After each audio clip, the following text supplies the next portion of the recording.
Okay, ಈ ವಿಡಿಯೋದಲ್ಲಿ ನಮಸ್ಕಾರ ವೀಕ್ಷಕರೇ. ಈ ವಿಡಿಯೋದಲ್ಲಿ ಪ್ರೆಸೆಂಟ್ ಕಂಟಿನ್ಯೂಸ್ ಟೆನ್ಸ್ ಹೇಗೆ ಯೂಸ್ ಮಾಡೋದು ಅಂತ ನೋಡೋಣ. ತುಂಬ ಈಸಿಯಾಗಿ ಹೇಗೆ ಮಾಡೋದು ಅಂತ ನೋಡೋಣ. ಸೊ ಮೊದಲು ಹೇಳ್ತೀನಿ, ಆಯ್ ಅಂತಂದರೆ ನಿಮ್ಗೆಲ್ರಿಗೂ ಗೊತ್ತಿದೆ. ಆಯ್ ಅಂತಂದರೆ ನಾನು. ಓಕೆ, ಆಯ್ ಮುಂದೆ ಏನು ಹಚ್ಚೋದು? ಆ್ಯಮ್. ಆಯ್ ಮುಂದೆ ಸಹಾಯಕ ಪದ ಹೆಲ್ಪಿಂಗ್ ವರ್ಬ್ ಏನು ಬರುತ್ತೆ ಅಂತಂದರೆ ಆ್ಯಮ್. ಪ್ರೆಸೆಂಟಲ್ಲಿ ಮಾತಾಡುವಾಗ ಐ ಆ್ಯಮ್ ಬರುತ್ತೆ. ಆಮೇಲೆ ಯಾವುದಾದ್ರೂ ಒಂದು ವರ್ಬ್ ತೊಗೊಳ್ಳೋದು. ಡೂ ತೊಗೊಳ್ಬೋದು, ಹೆಲ್ಪ್ ತೊಗೊಳ್ಬೋದು, ಮೇಕ್ ತೊಗೊಳ್ಬೋದು. ನಾನಿವಾಗ ಸಿಂಪಲಾಗಿ ಡೂ ತೊಗೊಳ್ತೀನಿ. ಐ ಆ್ಯಮ್ ಡೂ ಮುಂದೆ ಏನು ಮಾಡೋದು? ING ಹಚ್ಚೋದು. ಸೊ ಇದು ಏನಾಗುತ್ತೆ? I am doing. I am doing ಅಂತಂದರೆ ನಾನು ಮಾಡ್ತಾ ಇದ್ದೀನಿ. ಓಕೆ, ಇನ್ನೊಂದು ವರ್ಬ್ ತೊಗೊಳ್ಳೋಣ, ಹೆಲ್ಪ್ ತೊಗೊಳ್ಳೋಣ. I am helping. I am helping, ನಾನು ಸಹಾಯ ಮಾಡ್ತಾ ಇದ್ದೀನಿ.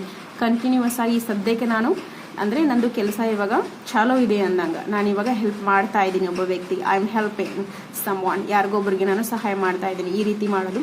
ತುಂಬ ವರ್ಬ್ಸ್ಗಳನ್ನು ತೊಗೊಂಡು ಹೀಗೆ ಮಾಡ್ಬೋದು. ನೆಕ್ಸ್ಟ್ ನೋಡೋಣ. ಐ ನಂತರ ವಿ ಬರುತ್ತೆ. WE. ವಿ ಅಂದರೆ ನಾವು. ವಿ ಮುಂದೆ ಆರ್ ಹೆಲ್ಪಿಂಗ್ ವರ್ಬ್ ಬರುತ್ತೆ. We are helping. Okay, we are doing ಬರುತ್ತೆ. ಆಮೇಲೆ ಯು ಆರ್ ಡೂಯಿಂಗ್. ನೀನು ಮಾಡ್ತಾ ಇದೆಯಾ, ನಾವು ಮಾಡ್ತಾ ಇದ್ದೀವಿ. ಶಿ ಮುಂದೆ ಏನು ಬರುತ್ತೆ? ಶಿ ಮುಂದೆ ಈಸ್ ಹೆಲ್ಪಿಂಗ್ ವರ್ಬ್ ಬರುತ್ತೆ. ಶಿ ಈಸ್ ಡೂಯಿಂಗ್ ಅಂದರೆ ಅವಳು ಮಾಡ್ತಾ ಇದ್ದಾಳೆ. ಹಿ ಮುಂದೆ ಏನು ಬರುತ್ತೆ? He is doing. ಓಕೆ, ಅವನು ಮಾಡ್ತಾ ಇದ್ದಾನೆ.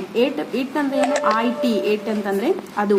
ಸೊ ಇಟ್ ಮುಂದೆ okay, it is doing. It ಮುಂದೆನೂ ಕೂಡ ಈಸ್ ಹೆಲ್ಪಿಂಗ್ ವರ್ಬ್ ಬರುತ್ತೆ. ಇಟ್ ಈಸ್ ಡೂಯಿಂಗ್ ಅಂತ ಅಂದರೆ ಅದು ಮಾಡ್ತಾ ಇದೆ. ಸೊ ಸಿಂಪಲ್ ಆಗಿ ತುಂಬ ಈಸಿಯಾಗಿ ಸೆಂಟೆನ್ಸ್ ಮಾಡ್ಬೋದು. ದೇ ಮುಂದೆ ಆರ್ ಬರುತ್ತೆ. THEY. ದೇ ಅಂದರೆ ಅವರು. They are doing. ಅವರು ಮಾಡ್ತಾ ಇದ್ದಾರೆ. ಸೊ ಈ ರೀತಿಯಾಗಿ ಸೆಂಟೆನ್ಸ್ಗಳನ್ನು ಮಾಡ್ಬೋದು. They are doing, they are talking, ಅವರು ಮಾತನಾಡ್ತಾ ಇದ್ದಾರೆ. ಆಮೇಲೆ ದೇ ಆರ್ ಗೋಯಿಂಗ್, ಅವರು ಹೋಗ್ತಾ ಇದ್ದಾರೆ. ದೇ ಆರ್ ಕುಕಿಂಗ್, ಅವರು ಅಡುಗೆ ಮಾಡ್ತಾ ಇದ್ದಾರೆ. ದೇ ಆರ್ ವಾಕಿಂಗ್, ಅವರು ನಡೀತಾ ಇದ್ದಾರೆ. ದೇ ಆರ್ ಸ್ಪೀಕಿಂಗ್, ಅವರು ಮಾತನಾಡ್ತಾ ಇದ್ದಾರೆ. ದೇ ಆರ್ ಸೇಯಿಂಗ್, ಅವರು ಹೇಳ್ತಾ ಇದ್ದಾರೆ. ಓಕೆ, ದೇ ಆರ್ ಲ್ಯಾಫಿಂಗ್, ಅವರು ನಗ್ತಾ ಇದ್ದಾರೆ. ಸೊ ಇದೇ ರೀತಿಯಾಗಿ ಕಂಟಿನ್ಯೂಸ್ ಆಗಿ ಯಾರಾದರೂ ಒಂದಿಷ್ಟು ಜನ ಇರ್ತಾರೆ, ಅವರು ನಗ್ತಾ ಇರ್ತಾರೆ. ಸೊ ಅವಾಗ ನೀವು ಏನು ಹೇಳೋದು? ದೇ ಆರ್ ಲ್ಯಾಫಿಂಗ್, ಅವರು ನಗ್ತಾ ಇರ್ತಾರೆ. ಈ ಕ್ಷಣದಲ್ಲಿ ಅವರು ನಗ್ತಾ ಇರ್ತಾರೆ. ಕಂಟಿನ್ಯೂಸ್ ಆಗಿ ಆ ಒಂದು ಆ್ಯಕ್ಷನ್ ಚಾಲೂ ಇರುತ್ತೆ. ಸೊ ಆವಾಗ ನಾವು ಪ್ರೆಸೆಂಟ್ ಕಂಟಿನ್ಯೂಸ್ ಟೆನ್ಸನ್ನು ಯೂಸ್ ಮಾಡ್ತೀವಿ. ತುಂಬ ಸಿಂಪಲ್ ಆಗಿದೆ. ನಾನು ಹೇಳಿದ ಹಾಗೆಯೇ ಕೆಳಗಡೆ ಸೆಂಟೆನ್ಸ್ನ ನೀವು ಮಾಡ್ತಾ ಹೋಗಿ. ಕಾಮೆಂಟ್ ಸೆಕ್ಷನಲ್ಲಿ ನೀವು ನನಗೆ ಮೆಸೇಜ್ ಕೂಡ ಮಾಡ್ಬೋದು. ಸೊ ನಿಮ್ಮ ಮನೆಯಲ್ಲೂ ಕೂಡ ಮಾತನಾಡೋಕ್ಕೆ ಸಿಂಪಲ್ ಆಗಿ ಕಲಿಬೋದು. ಸೊ ಈ ವಿಡಿಯೋ ನಿಮಗೆ ಇಷ್ಟವಾದರೆ ದಯವಿಟ್ಟು ಲೈಕ್ ಮಾಡಿ ಮತ್ತು ಈ ವಿಡಿಯೋನ ನಿಮ್ಮ ಫ್ರೆಂಡ್ಸ್ ಜೊತೆ ಶೇರ್ ಮಾಡಿ. Also do not forget to subscribe to my channel. Also, I just told you, share these videos with your friends too. Love you guys. Take care. Thank you. Bye.